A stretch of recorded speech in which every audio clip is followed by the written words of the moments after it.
വയനാട് കണിയാമ്പറ്റയിൽ തീപിടുത്തമുണ്ടായി. Kaniyambatta government higher secondary സ്കൂളിന് സമീപമുള്ള കടവൻ ബിൽഡിംഗിലാണ് തീപിടുത്തമുണ്ടായത്. തീ അണയ്ക്കാനുള്ള ശ്രമങ്ങൾ നടക്കുകയാണ്.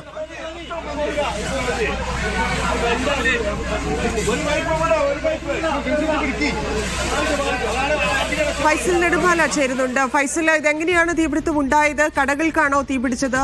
ആളപായമുണ്ടോ?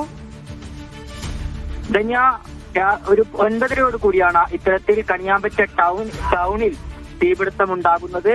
ഒരു ബിൽഡിംഗിന്റെ മുകളിൽ പ്രവർത്തിക്കുന്ന 5 കടറൂമുകളിലേക്കാണ് തീ പടർന്നത്. ഈ 5 കടറൂമുകൾ എന്ന് പറയുന്നത് ടൈലർ ഷോപ്പ് നടത്തുന്ന ടൈലർ ഷോപ്പുകളാണ്. അതുകൊണ്ട് തന്നെ ഈ 5 റൂമുകളിലെ തുണികൾ പൂർണ്ണമായും കത്തി നശിച്ചിട്ടുണ്ട്. 5 യൂണിറ്റ് ഫയർഫോഴ്സ് ആണ് നിലവിൽ കണിയാമ്പറ്റയിൽ എത്തിയിരിക്കുന്നത്. തീ അണക്കാനുള്ള പൂർണ്ണമായിട്ടുള്ള ഒരു ശ്രമമാണ് ഇപ്പോൾ നടന്നുകൊണ്ടിരിക്കുന്നത്. തീ പൂർണ്ണമായും അണക്കാൻ സാധിച്ചിട്ടില്ല. ഫയർഫോഴ്സ് ഇപ്പോഴും തീ അണക്കാനുള്ള ശ്രമം തുടർന്നുകൊണ്ടിരിക്കുകയാണ്. ഷോർട്ട് സർക്യൂട്ടാണ് അപകടത്തിന് കാരണമെന്നാണ് പ്രാഥമികമായി മനസ്സിലാക്കാൻ കഴിയുന്നത്. ആദ്യം പുക ഉയരുന്നതിനെ തുടർന്ന് നാട്ടുകാരാണ് ഫയർഫോഴ്സിനെ വിവരം അറിയിച്ചത്. ഫയർഫോഴ്സ് എത്തുമ്പോഴേക്കും വലിയ തരത്തിലുള്ള തീ പടർന്നു പിടിച്ചിരുന്നു. രാത്രി ആയതിനാൽ തന്നെ ആളപായം ഇതുവരെ റിപ്പോർട്ട് ചെയ്തിട്ടില്ല എന്നുള്ളതാണ് ആശ്വാസകരമായ കാര്യം.